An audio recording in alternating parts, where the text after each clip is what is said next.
نبی پاک صلی اللہ تعالیٰ علیہ وسلم کی زندگی میں بہترین نمونہ عمل ہے، بہترین۔ اگر کوئی شخص ایک خوبصورت ترین زندگی ترتیب دینا چاہے اور وہ محسوس کرے کہ زندگی باوقار بھی ہو، حسین بھی ہو، سکون والی بھی ہو، اور زندگی اس طرح کی ہو جس میں میری وجہ سے کسی کو تکلیف بھی نہ پہنچے، اور زندگی اس طرح کی ہو کہ میری وجہ سے کسی کا فائدہ بھی ہو جائے، اور زندگی اس طرح کی ہو کہ میرا وجود بیکار نہ ہو، میری صلاحیتوں کو زنگ نہ لگے، میں کچھ کر جاؤں، کچھ کر گزروں، زمانے کو کچھ دے جاؤں، ملت کے لیے، قوم کے لیے، وطن کے لیے، مذہب کے لیے، دین کے لیے، عقیدے کے لیے کوئی خدمات سر انجام دے جاؤں، میں کچھ نظریات میں بلندی پیدا کر جاؤں، میں کچھ کر جاؤں۔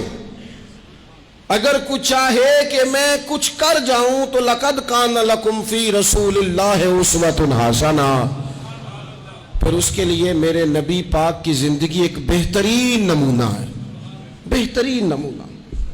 ہم نہ جب کچھ کرنا بھی چاہتے ہیں نا تو تب بھی نہ اس میں پہلے اپنا آرام سائیڈ پہ کر لیتے ہیں، اپنا سکون سائیڈ پہ کر لیتے ہیں، اپنا کھانا پینا، اپنا نفع سائیڈ پہ کر لیتے ہیں، پہلے ساری چیزیں اپنی ذات کی اس میں سے مائنس کر کے پھر ہم کچھ کرنا چاہتے ہیں۔ تو ایسے تو نہیں نہ کچھ ہوتا، نہیں کرنا کچھ نہ پڑے، نام زیادہ ہو، خدمت کوئی بھی نہ ہو، نمبر پہلا ہو، ڈیوٹی کوئی بھی نہ ہو، اجر سب سے زیادہ ہو۔ باتوں کے ساتھ جو لوگ پلاؤ پکاتے ہیں وہ زیادہ بھی گھی ڈال لیں تو خرچہ کوئی نہیں آتا، مسالہ جات مہنگے استعمال کریں، باتوں سے جو پلاؤ پکانا ہے۔ اور اگر کسی نے عملاً آنا ہے تو پھر تو میرے بھائی یہ شہادت گاہ الفت میں قدم رکھنا ہے۔ لوگ آسان سمجھتے ہیں مسلمان ہونا۔ آپ تھوڑا سا اس آیہ مقدسہ کا پس منظر سمجھیں گے۔ یہ آیت نازل کب ہوئی؟ یہ آیت نازل ہوئی ہے غزوہ خندق کے موقع پر۔ سارے عرب قبائل جمع ہو کے یک بار کی انہوں نے حملہ کر دیا مدینہ طیبہ پہ، اور زمینی حقائق یہ ہیں، اندر کی صورتحال یہ ہے کہ یہودی جو بڑی دیر سے معاہدہ کیے ہوئے تھے مسلمانوں کے ساتھ، انہوں نے معاہدہ بھی توڑ دیا۔ منافقین مدینہ طیبہ میں جو بڑا اظہار کرتے تھے ظاہری جملوں اور لفظوں کے ساتھ، وہ پیچھے ہو گئے۔ قحط کا زمانہ ہے، معاشی حالات بھی بڑے سخت ہیں۔ اب ان حالات میں سارے کا سارا عرب کفر جو ہے وہ جمع ہو کے آ گیا۔ اب حضور نے ان کے خلاف کھڑے ہونا ہے، صحابہ کو جمع کیا گیا، مشاورت کی گئی، اب کیا کیا جائے۔ حضرت سلمان فارسی رضی اللہ تعالیٰ انہوں نے مشورہ دیا کہ یا رسول اللہ صلی اللہ تعالیٰ علیہ وسلم، ہمارے علاقے میں یوں ہوتا ہے کہ جب اس طرح کا معاملہ ہو تو خندق کھودی جاتی ہے، اس میں آگ جلائی جاتی ہے اور پھر دشمن سے مقابلہ کیا جاتا ہے۔ اب خندق کھودنی ہے اور اتنی بڑی کھودنی ہے کہ گھوڑا اس کو کراس نہ کر سکے، تو اس کے لیے بھی تو اسباب چاہیے۔ یعنی اندر بھی حالات اس طرح کے نہیں ہیں، جو مدینہ طیبہ کے اندر جو آبادیاں موجود ہیں وہ بھی سارے ظاہری طور پر ساتھ چھوڑ چکے ہیں، اور سامنے جو لوگ آئے ہیں وہ سارے جمع ہو کے یکبارگی آئے۔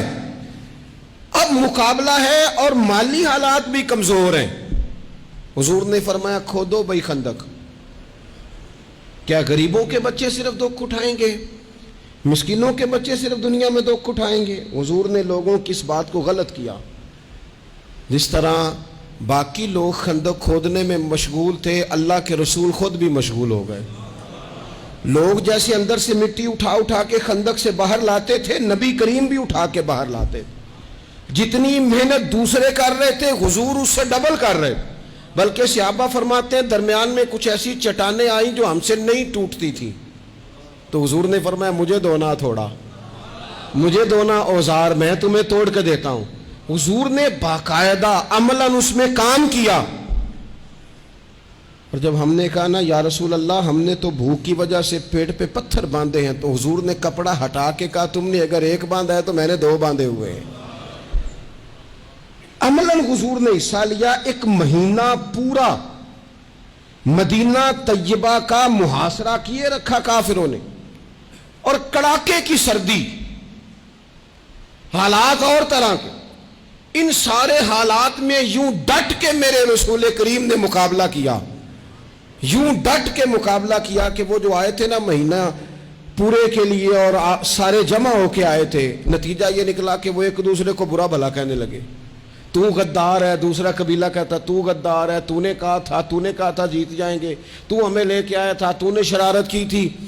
ایک مہینہ محاصرہ کرنے کے بعد وہ سارے وہاں سے خائب و خاسر ہو کر ذلیل و رسوا ہو کے نکل گئے. اور ان سارے حالات میں حضور یوں ڈٹ کے کھڑے ہوئے کہ کمزور پڑنے والے لوگوں سے، پریشان رہنے والے لوگوں سے، چھوٹی چھوٹی باتوں پر گھبرا جانے والی امت سے، اور ذرا سی باتوں پر ٹینشن طاری کر لینا اور کالا جادو ہو گیا، نظر لگ گئی اور فلانا آ گیا اور فلانے کی وجہ سے ایسا ہو گیا اور فلانے نے مجھے یوں کر دیا اور فلان کی وجہ سے میں کامیاب نہیں ہو سکا اور فلانا میرے ساتھ چلتا. تو اللہ کریم نے ان ساری کمزور باتیں کرنے والے ہم جیسے لوگوں کو سمجھایا کہ یہ حالات دیکھو اور میرے رسول کا ڈٹنا دیکھو، اور ان حالات میں بھی پورے کفر کو بھگا دینے کا انداز دیکھو. لَقَدْ كَانَ لَكُمْ فِي رَسُولِ اللَّهِ أُسْوَةٌ حَسَنَةٌ، فرمایا تمہارے لیے میرے محبوب کی زندگی میں بہترین نمونہ ہے.